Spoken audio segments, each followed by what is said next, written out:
an Now you know. Now you know why you need an M2. Pro. Yeah. Too So much time in your hands? yeah. Well, we've I been. need an M2 to do that 8K display. That's my new thing. Oh yeah, you definitely need that. 8K with high DPI. Okay. So for some reason, this mode. I don't understand the window capture thing. This mode, I can actually get the audio. All It's right. bizarre. Okay, no We problem. don't have mic and we don't have a background. I'm working on it. I'm working on it. Add mic back in. Add mic in Try to here. be a mirror. Mike had to go Close on a tab. smoke break, so I'm being your mirror. Okay, Mike, I'm speak. here. I'm here. I'm here. All right, good. All right, this is just going to be kind of a rough session. It might turn out that way. I can't believe it. I mean, you know, we're so professional here. Now it gets rough. Yeah. Now it's actually rough. Now we got problems. And you know, it's interesting because I'm on the Discord, right? And the number of people trying to figure out how to, you know, get their Twitch feed working is just unbelievable, right? Yeah. And no one speaks English particularly. And so, like, it's almost like I'm always like, so what are you trying to actually do? And there's like the silence. No one actually understands what they're trying to do. Like, what are you actually trying to get to? I'm trying to be helpful, right? Because I got help to get this thing running. So I feel like covers a whole lot of Discord. It's yeah. I'm trying to kill time while I don't have a girlfriend. Speak for yourself, Mike. Okay, this is working now. I think we got this. This is now functional. The layout looks pretty good. Yeah, I know. Well, more importantly, you have to do application capture. Just so you guys see, application capture they've got something called Screen Capture Kit. Have you heard about this? They actually launched this thing. Apple now has specific capture technology. That's what we're doing here. It's probably one of those double-edged swords. Like on the one hand, it helps for accessibility, and it also makes sure that HBO Max can't be recorded. Yeah. Well, you would know better than me how that goes.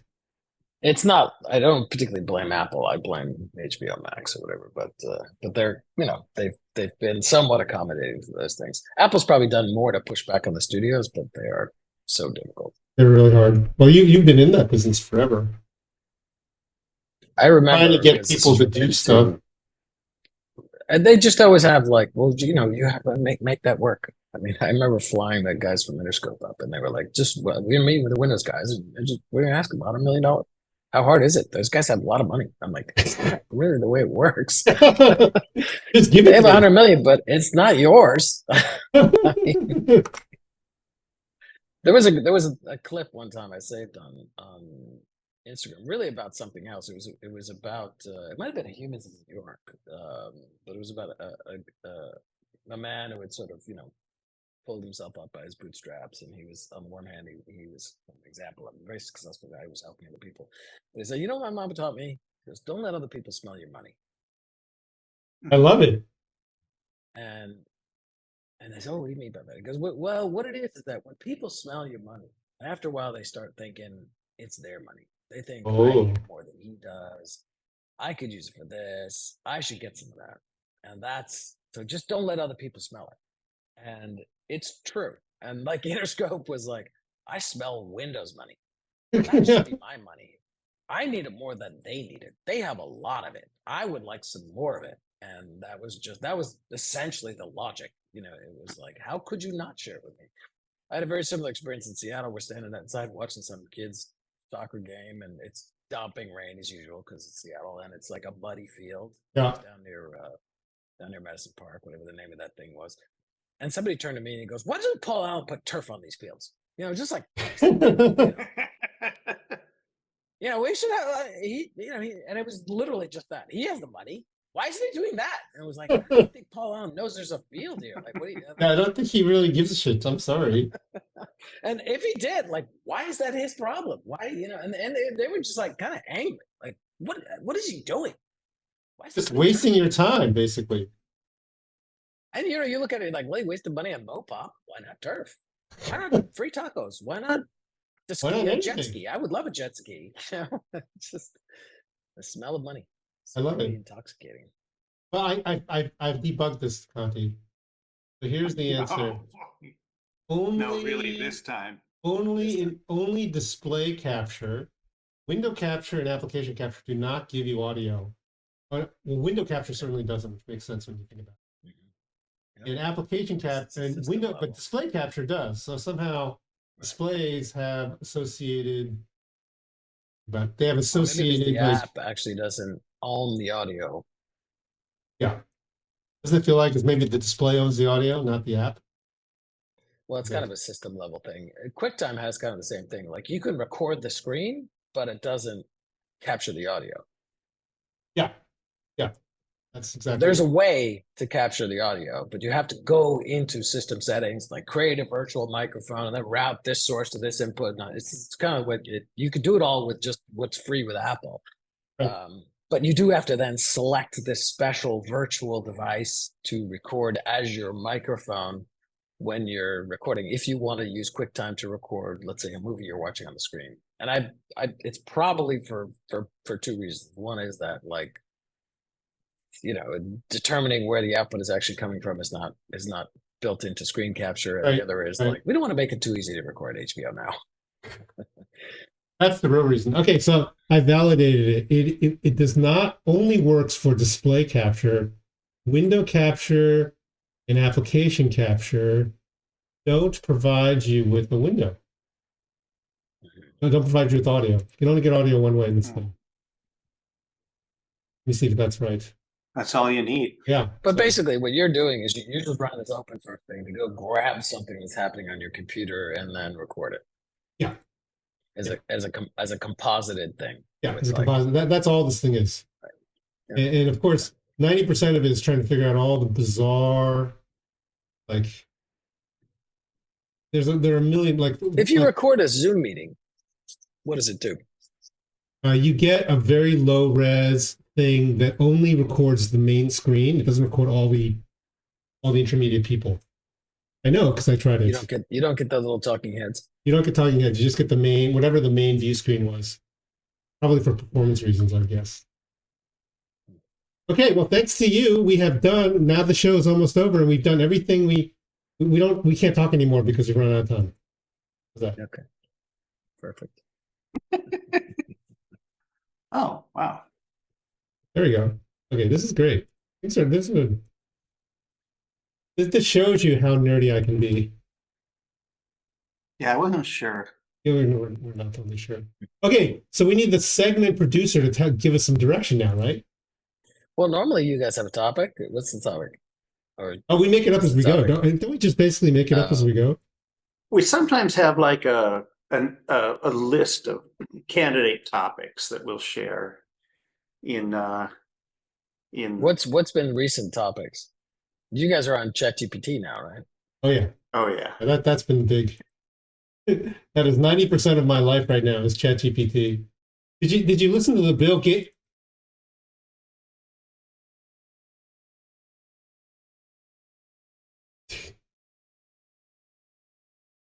Yeah, I think that may be overblown.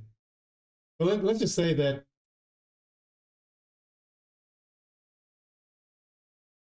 Yeah.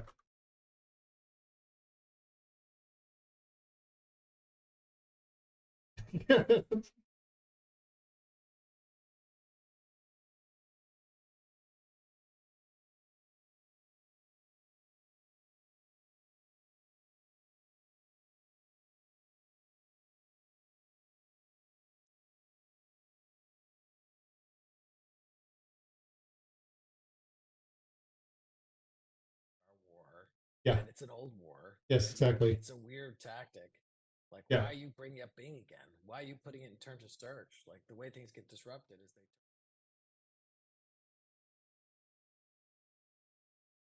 yeah, it's a place to go. But like, oh, you want to write a document? We know how to do that. And then it's now AI powered in Word and Office and everything. Great. That should be their angle. Okay.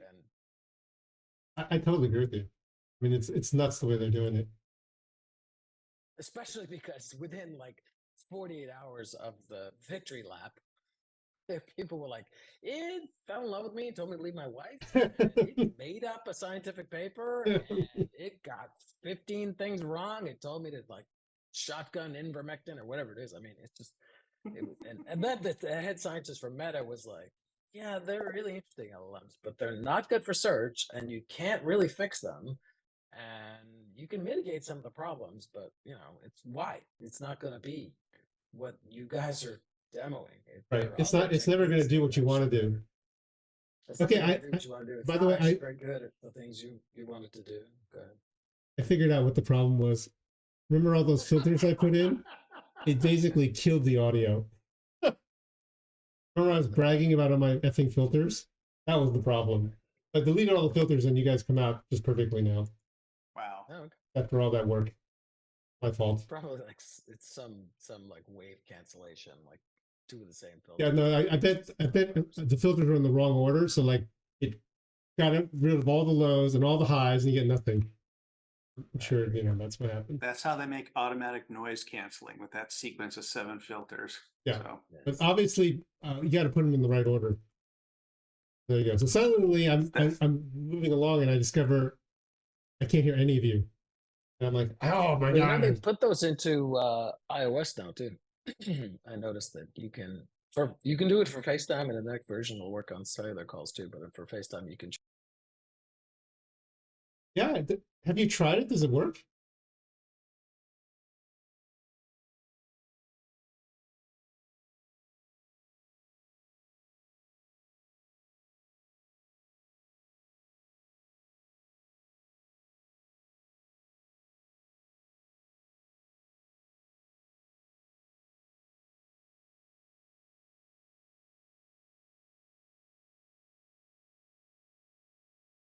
We spent pretty much every weekend rebuilding my radio because like there must be something wrong with the mic. Put it close to your mouth. I'm like, dude, it's in my mouth.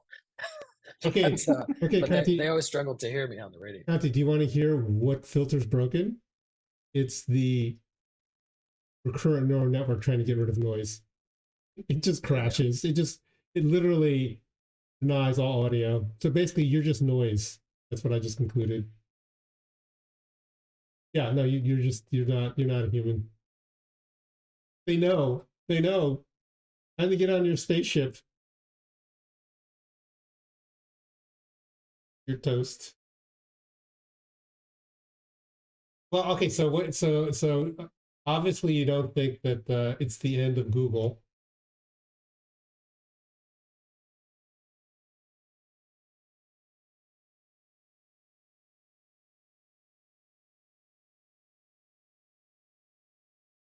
Yeah.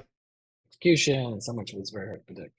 The things that are in Google's favor is they're one of the smartest companies around for AI. They've got huge investments in AI. I Yeah. mean, it's like you're not going to catch them with their pants down. I Yeah. mean, there may be guys at a lot of other companies who are like, "Wow, we only got like one AI." But Google has like 1,000 really smart. I mean, a lot of the papers that are the basis of ChatGPT came out of Google or came out of Google's. No, you could definitely argue most of the Yeah. papers. I mean, most of the Right. papers, attention, all that stuff comes straight up from those guys.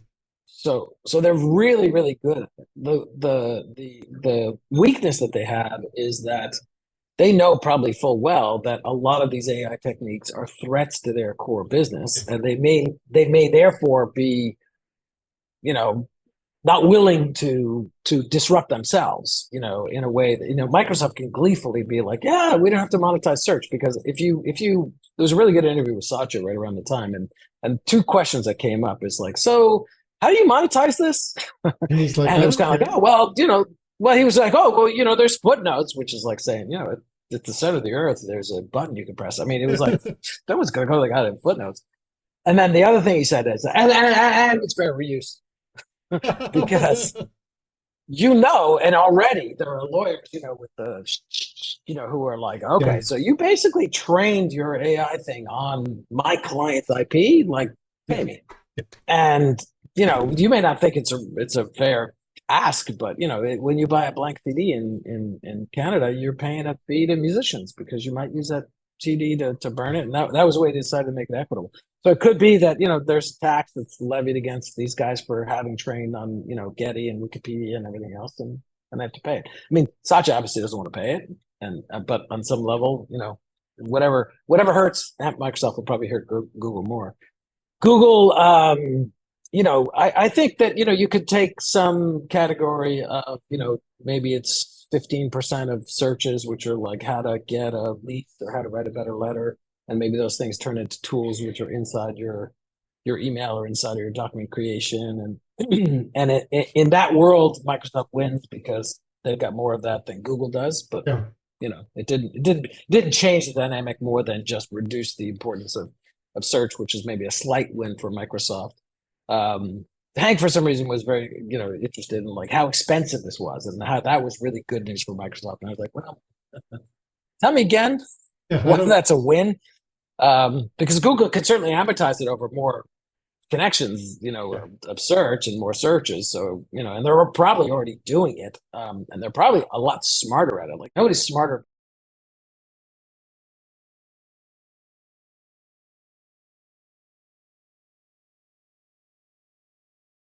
And if Google really got behind it, I think they have more training. I mean, they have all of Android, all of search, and all of Gmail, YouTube, and all of a lot of their touch points. And Microsoft, like what real query touch points or user touch points do they have? Like Office, I suppose, but I don't even think they have access to most of that.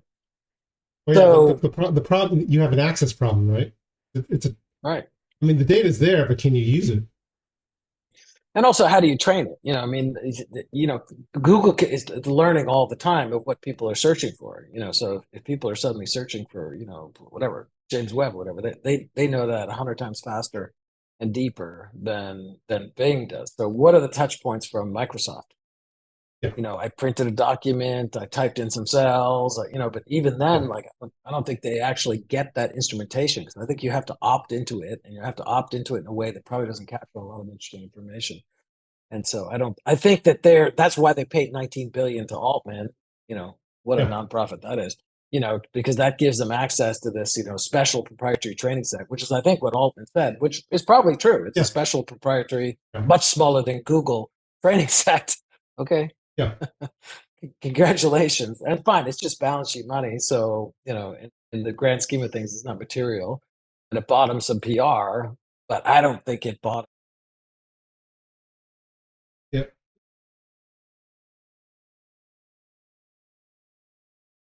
Yeah. Execution thing. I mean, Google, I would say this, which is Google does seem to be at a particular low point in terms of their culture and their competitive position. I think that it's gotten, a lot of people have said, it's gotten to be very sort of ossified and confusing and political. And you can also look and say they still haven't really delivered anything amazing. Gmail's amazing, YouTube is amazing, search is amazing, but like everything else, like Glass and Wave and even Nest, they're kind of no's or maybes. So, did you? By the way, I have a Nest Wi-Fi which they bought. Yeah. It still does not work with a G Suite email address. You cannot Really? you cannot share administrative access with a Gmail address, which is like, and it's been something like 9 years or something that it's been reported. And first of all, like, okay, that's pretty sloppy, that you haven't fixed a bug for 9 years that affects like your own customer base. And B, like, how is that even a bug? I don't even understand like why that would matter. Like, it's an email address. Like, oh, we don't work with URLs with an X in it. Like, why? Go show me the code where that thing failed. What in God's name are you doing that makes that a bug? But did you read the treatise about what the problem is in their internal culture? It's sort of the launch culture thing. Did you catch that? No. Well, there was somebody who did a write-up from an acquisition. He was somebody who got acquired and spent 2 years and he's like, this place is a disaster. But the truth is, that could be written in tons of companies, beyond Google. Well, the thing that makes sense to me is, and I don't know whether it's that piece or another piece, that the way you get promoted at Google is by launching products, not by the actual number of people.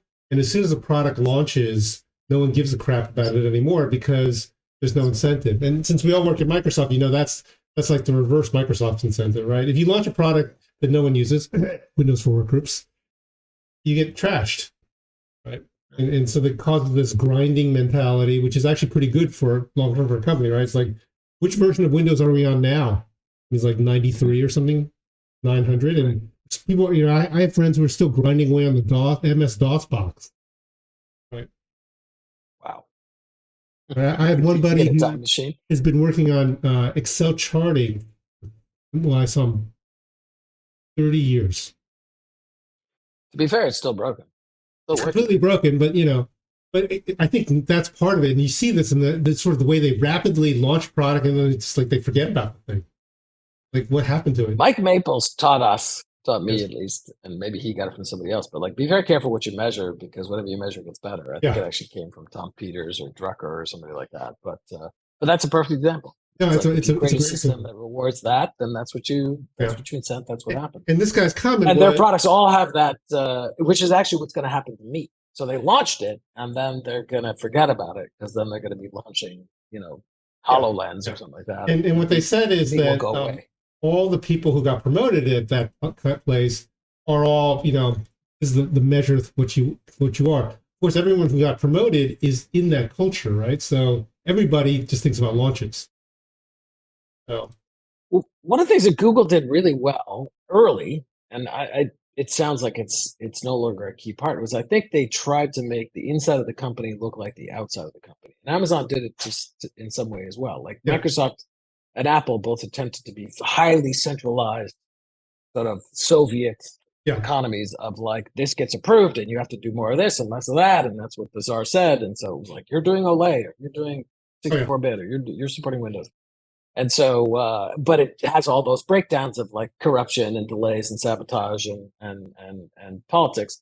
And Google and Amazon were like, you guys do whatever works, and there's no sort of lifeguard. I don't care what it is. And just that make it work. should make the inside of Google look like Silicon Valley, which has been this unbelievably fertile and competitive and productive place. And Amazon had the same thing. Like, you can build on any stack you want, but you can only use public APIs, and you have to support them. And that made Amazon work. And at some point, maybe Google tried to jump to the Soviet style, which is like, we have strategic initiatives, and they kind of got caught in the middle. So they ended up with like some central control, which was enough to sort of lop off innovation, but then, not enough, juice to actually continue to innovate. Yeah, but I think a lot of it comes down to, it's what you're living with now, which is why most open source products are sort of promising but never done, which is that last 10% is the 90% of like, holy shit, this is hard. And you only do that if somebody makes you do it. No, and I think that to me, that is the, let's face it, that's the big weakness of Silicon Valley, is that the products are never finished, right? Because you're just going to get the thing sold and move on, right? So no one cares about finishing the product. Somebody said it. Who was it? It was like, when did you guys become the 90%, 80%, 90% company? It might have been about Microsoft, actually, but they were sort of like everything's sort of almost done and almost working and almost finished. And that's a bad sign, because basically that matters to people who are not particularly sympathetic. Well, they don't look at it and say the glass is half full. Oh my God, they almost finished it. Wow, great job, kids. It's more like, this thing crashed. I'm done. I'm moving on. And I have to give some credit to Apple on this, right? Yeah. Those guys really grind away at stuff. I mean, they just grind. And you look at the phone, and it's basically the same phone as the iPhone. The iPhone 3G is not significantly different from the iPhone 14, except they just, like it's a black box with a screen on top. And those guys have just ground away at that. Unbelievable. Just like grind. Battery life went from like, remember when it was like 3 hours, and now it's like 14 hours. I mean, that is just work. Actually make all that stuff really work. Probably one of the most impressive things they've done, and it's maybe a little bit timely because of the passing of the legend Gordon Moore, is they just cleaned Intel's clock. Oh, absolutely. Yeah. And it was like, you sort of say, oh, Apple, they have some cute ads and they do some pretty colors or whatever it was. Engineering guys, like, oh my God, they just like said, oh, we can make a chip. We can make a chip that's not like 10% better than your chip. We're making a chip which is like 4 times better than your chip. And power per watt and like, just like big leaps too, like unified memory, and, like the modular architecture, and like just wow. Well, it's sort of sad that we are Intel all. is scrambling. Don't you think, Paul? It's kind of sad. We're all we're all Microsoft people. We're all using Macs. And it's sort of a Yeah. I don't even install Microsoft products if I can help it. I'm frustrated every time I do. I mean, it may be because I came from there, and so when I open up, I actually tried because there's one of the CEO of the company I'm with was like, well, I have to use Excel. I have to use. I'm like, Google's fine. He's like, oh, I have to use Excel. Excel's amazing. I'm like, use Excel. But like, don't start mailing me spreadsheets with like version 1, version 9, for final. I'm like, Final. no time for that. So if you don't know how to use it, send it to me, and I will make it like a collaborative document. So he sent me the Excel file. I put it up on OneDrive, and there's a whole little, on Excel. Got all up there. Spent like 8 hours editing it, and it lost all my edits. And I was like, oh god. Like, and some VP at Microsoft, because they tweeted about it in frustration, something. Oh, send me. I sent them all the files, sent them all the screenshots, like nothing. And no I'm idea. just like, I love you guys, but like, come on. I'm sorry, I don't have time. I don't have time for this in my life. And Google's got some amazing blind spots too, but I don't think I've ever, touch wood, I haven't lost a file or edits. No, actually, maybe Google Workspace or whatever they call it now is the exception that proves the rule, because those guys have ground, and that product is actually very good.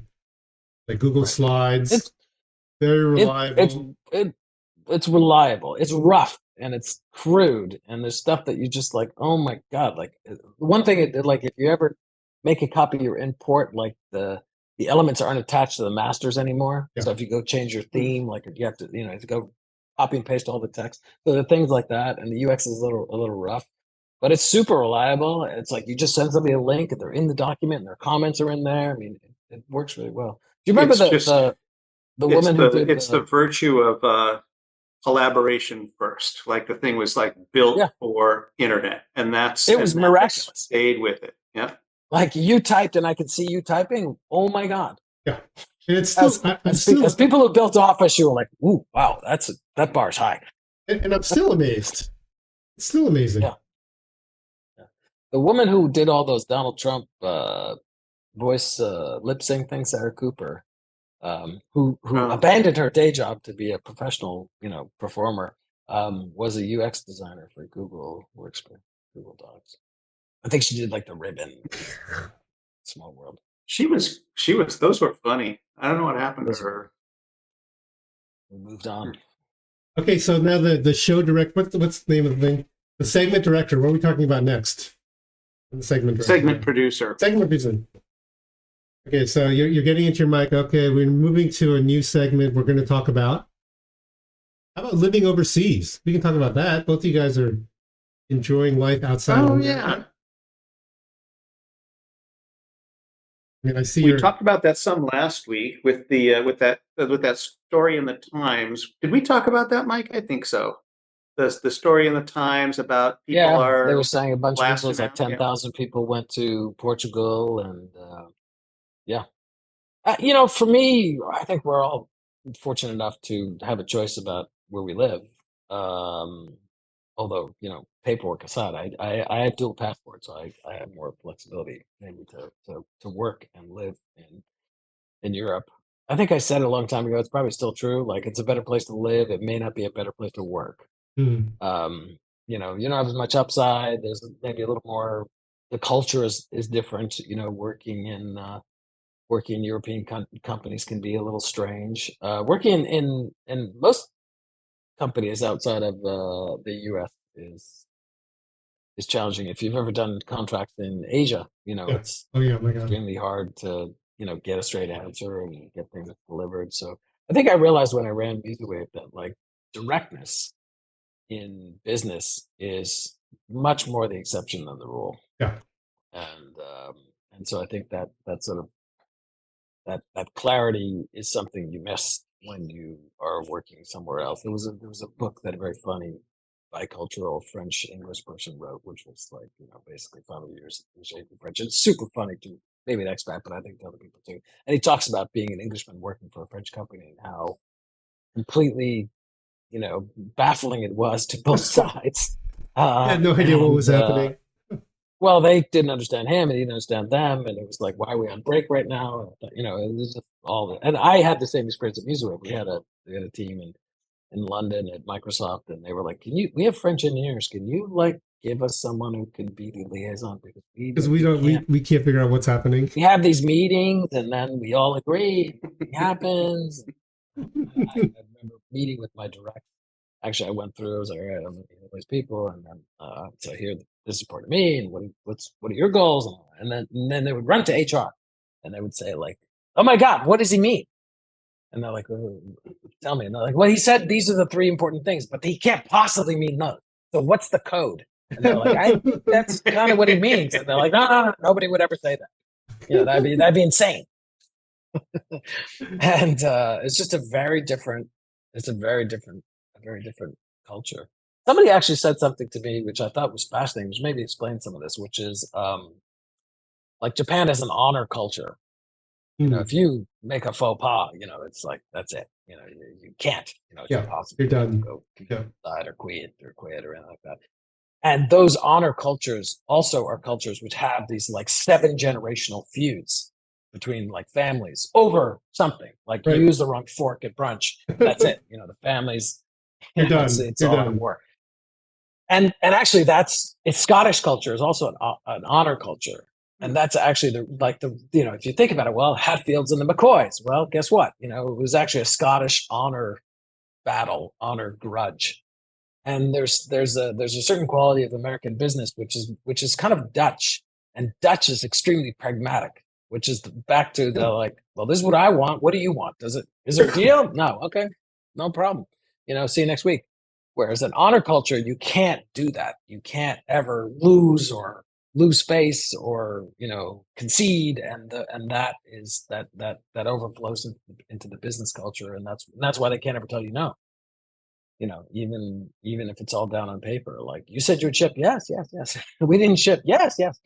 Like, oh, we agreed to ship, yes, and so we're gonna ship, yes.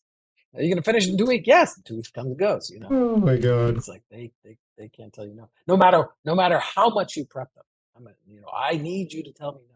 Yes, I think that's a very, did you know it's actually a Wikipedia entry? I didn't know that. For which? Because I have to demo, of course, one culture of honor, Southern United States. Hmm. There you go. So I just was looking this up. And it's hypothesized it came from, guess where? England, Ireland. So this, you know, I think you're, by the way, right. So speaking of European culture, and maybe also the English, during COVID, there was an article written about Marbella, which is south of Spain, and Yeah. it's kind of a resort town, um, somewhere more like Miami, you know, than but it has parts of it which are kind of like Vegas and parts of it which are maybe like Cape Cod. But it's basically a place where lots of tourists converge for good weather and Right. clubs, and it's also kind of the port where a lot of drugs come into Spain. And it seems to be a little bit by design. Like the police force of Marbella has like one Fiat Tipo and 4 officers, and you know, which is like the same as like the town with 60 people, you know, that's to the north, and they're just like, you know, we keep telling them send us another car, you know, We for need some more reason it's cars. like no, like I think it's like maybe they're just going to look the other way.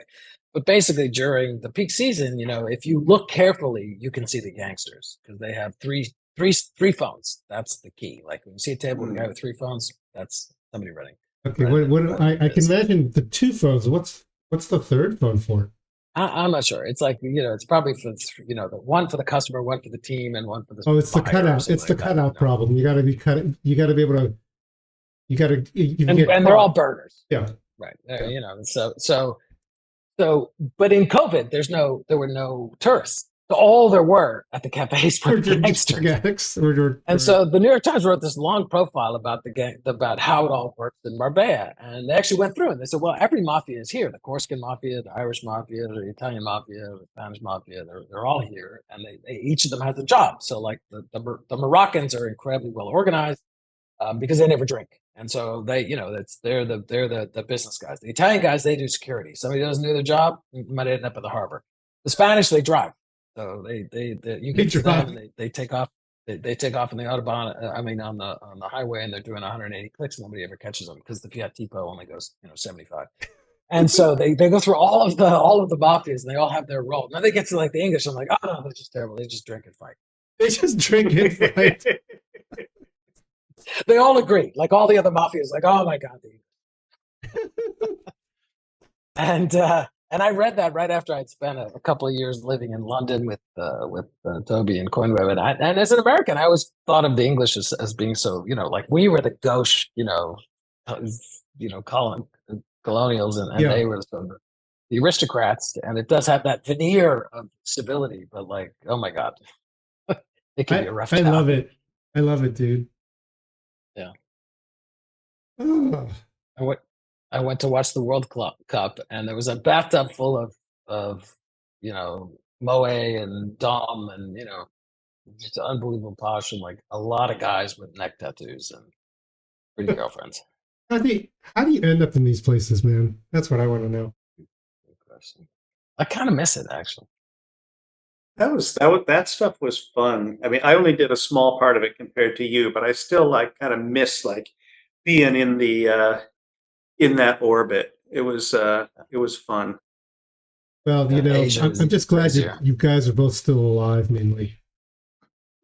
Oh no, I think that, I mean, this is maybe sounds like a cynical thing to say. I don't quite mean it that way, but like the truth is, it's not that different than business. And I have to say, everybody was a man of their word. Oh, that's good. That's good. What a crazy world you were in. I mean, compared to it's a crazy world, and like you can't make any mistakes. I mean, but also you have to, and business consequences, I suppose, are more real. I mean, especially when you get into like the real money, and you get to places like the Philippines. There was like, oh yeah, this guy fell out a window with handcuffs on. Oh my God. That's, at least in our profession, most people don't die. That's nice. You know about the Golden Triangle? We've talked about that. Yeah. Right? Yeah. The land with no laws. So, Rich, how did you come across the Golden Triangle? Well, I mean, it's the story. You spent a lot of time in Asia. That's the storied place, man. And most of the good, really good, with American films, it's always like you go to Florida and you do the drug deal.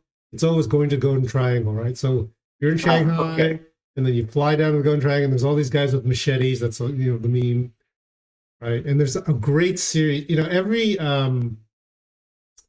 There's an analog to every movie. Like there's a Miami Vice analog in China. And I'll send you the link. It's actually on Netflix now. It's awesome, right?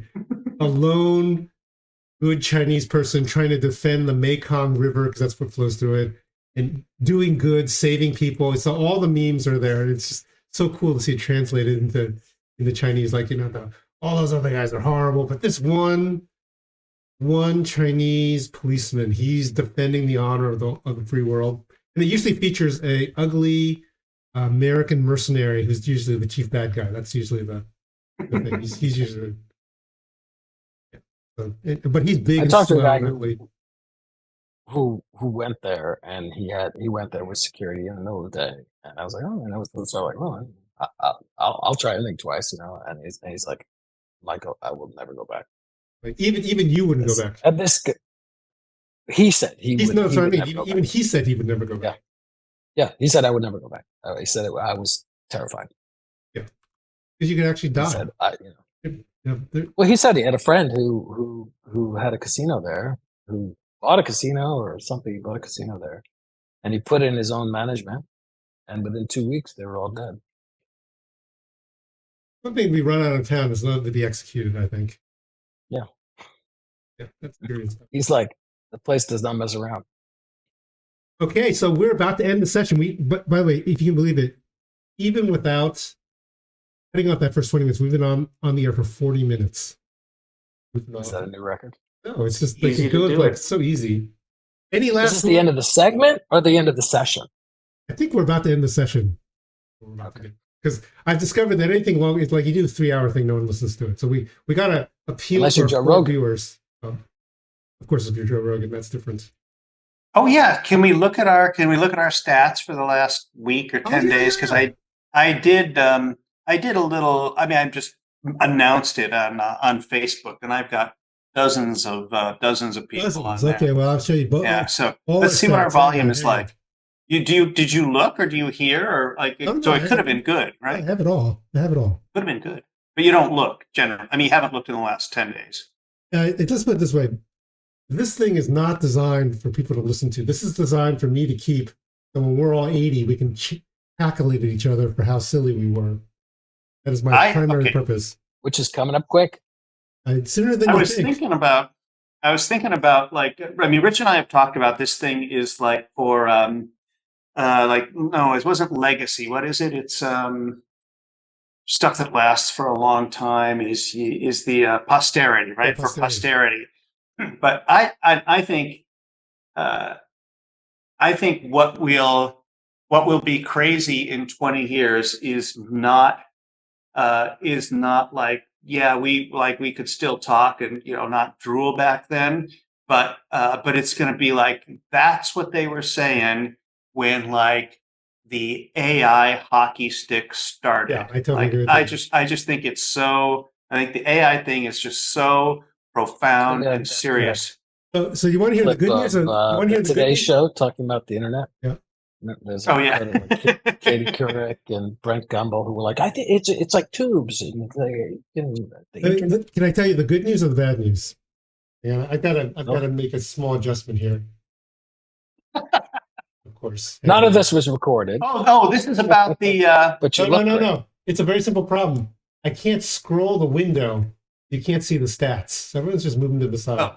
Okay. Here's the good news. Look at those spikes, dude. We're doing really well. I can't see it, Jack. I can't see anything. You can't see anything? Oh, let's see. No, I can't see. I mean, maybe I'll zoom it up. Hang on. Let's zoom. Oh, this is really. I'm not sure your image has moved for me. I think it's frozen. Oh, maybe. Oh yeah, Rich is frozen. Oh, and Mike is frozen. I'm not moving either. Yeah. In the broadcast version.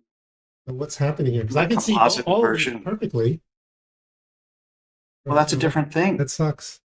Well, okay. Why don't we just do screen share? We'll just go back to screen share. See what happens. We're in Zoom. What the hell? Yeah. Well, right there in front our of you. viewers can see this perfectly, but let me just summarize in words.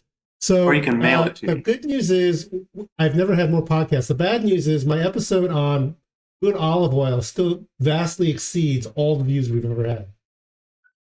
Okay. Because I did a podcast on olive oil. Are we talking about like we're in the weeds by 10x or 100x or what? Viral. That's about virality. Yeah. So here's the question: what was the source of traffic for that? Was it people who were like searching? Well, hang on. I'm doing some fixing work here. Hang on. Okay. Can anyone see? Can you see this now? Can you guys see this? Yeah. May of 2021, about May 20th. You had an all-time. Okay, I'm moving everyone off here. Let's get rid of this stupid thing. Okay.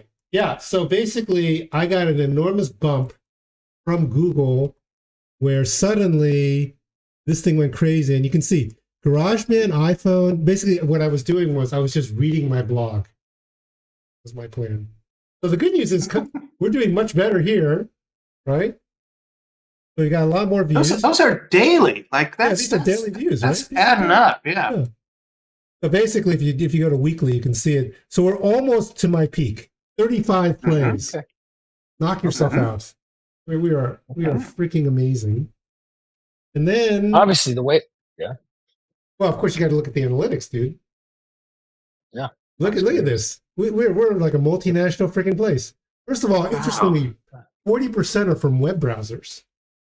And that's because it's on the front page of tongfamily.com, I think. Okay. And then Overcast, and then Spotify's only 5%. And unfortunately, we're skewing old, my friend, Paul. Oh man, 60 plus. Yeah, holy smokes. That's bad. That's going to hurt our. That's everyone on this call. Yeah, exactly. And then, but look at this. We've got a long way to go because let me zoom this down a bit so you can actually see. That's a 90% shit right there. So look at this. Okay. This show went nuts. Wow. Right. So we're down here. So this is, by the way, this is the way it starts. This is how I think Casey Neistat started, where like he was just ranting, and then one time he's like, "Apple's ripping you off because you couldn't change the battery, and whoosh, the thing went viral. And he's like, oh, now I know my angle. I mean, I respect Casey Neistat and all he's done since then, but you definitely find topics that get you views. So this is the YouTube one. So I don't know if you know, there's a YouTube side as well. Okay. And 266 views, dude. That's actually not a small number. Awesome. Watch time. But that would be like the video of this podcast. Yeah. We have a video of this podcast. So you can see that there's a bunch of Paul. This is PT's Paul, and then I've got my buddy Dion. So bad news: Dion's podcasts are way more popular than ours. Oh shoot! Yeah, by 10 views, by the way, and I think that is mainly because I'm pretty sure most of these views are mine debugging the system. Because I was trying to get HDR. You'd be deduped. You'd be deduped, I think. Really? You think so? I'm not sure. If they were separate, over multiple days, no. But if it's you, no, I listen to them every other day. So, for instance, here's one of them. And you don't want to know how much time I spent trying to get HDR to work on these freaking things. Mm-hmm. I mean, they make it impossible. But finally, like this one, you see this doesn't have HDR. I don't know why. So that's what I'm doing, spending my time doing. Some of them have HDR and some of them don't. And I can't figure out why because I encoded them exactly the same way. Mm-hmm. That's my nightmare. And you can see it's got the 4K thing. But when you click on it, I have an entire blog post about the problems here. But sometimes, so the problem I think is the browser. I've never understood. The browser is not correct. Now it gets confused. That's me. I'm surprised you're using Safari. I use Safari a ton, but it's distant second to Chrome. Okay, so here's the reason. It's because it shares my tabs with everybody, right? That's why. That's exactly why I use it. It's part of the Apple ecosystem. Like my passwords are synced and my tabs are synced and all my favorites and whatever. Yeah. Reading history and all that other stuff. Yeah. And I use Chrome for the work stuff, so I have 3 things of Chrome for different profiles over there. But I'm always a big Safari cheerleader, but whenever with a team is debugging an issue or whatever, and you go look at the share, it's like, wow, Safari isn't bigger. It's like, I don't know, 16% or something. It's surprising. It's surprising because I actually find it pretty useful. It's all the group sharing things and having all the tabs in the right place. And like I have tabs that are like when I want to buy something or for this podcast and so forth. And it's just. Yeah. It's also more private and you get much better battery life. Yeah. They've done a good job. And it's fast. Okay, Paul, any last words? Chrome has really had a bad crop. Yeah. Go ahead, PD. Yeah. Tell us about, how's the water? Well, this weekend we did have at the little beach that's down the hill from us, we had people in the water for the first time this year. Actually, a couple of days in a row. It's been glorious here. It's been beautiful. We've been getting out for walks every day, and it's great. So, beach overstates it. It is a concrete cliff that there's a ladder that goes down. A couple of ladders that go down, but That's sort of the technical definition of a beach. There's parts of Malta that have like stone steps into the water. For sure, yeah. Either pounded out of rock or poured in. Yeah. Have you been in the underground radar bunker yet? What? No, the war room. No, we're gonna do that with Brad and Karen in May. Yeah, it's fun. Coming up. Okay, dudes. I think we're done. Sounds good. Right, we're done. All right. A pleasure, gentlemen. We have to do this again. Thanks for joining, Mike Conte. I'll join anytime. Okay. Anytime. All right. We just got to get it all working right. And next time you join, I've copied all this layout. Completely for copied. you, this is like the Native American carpets. You're never supposed to finish it because then your life is over. You always have to have. I'm about to file a bug on the noise gate. So if you insert 2 noise gates, then you can't hear audio anymore across everything. Yeah, I bet that bug's gonna That get guy's fixed fast. Rich again. So, so Rich, what do we do for this show at midnight? That's Give only me three 1 and a half hour and I'll hours away. give me an hour and I'll give you a call. So I'm doing some slides and things. Say hi to the boys for me. I will. Sure. Good crew. The usual suspects. Yes. All right. Peace. All right, Cheers, give boys. me a call when you're in the mood to In about chat. an hour. All right. Yeah. See you. Bye. Bye. It worked. Thanks, Mike.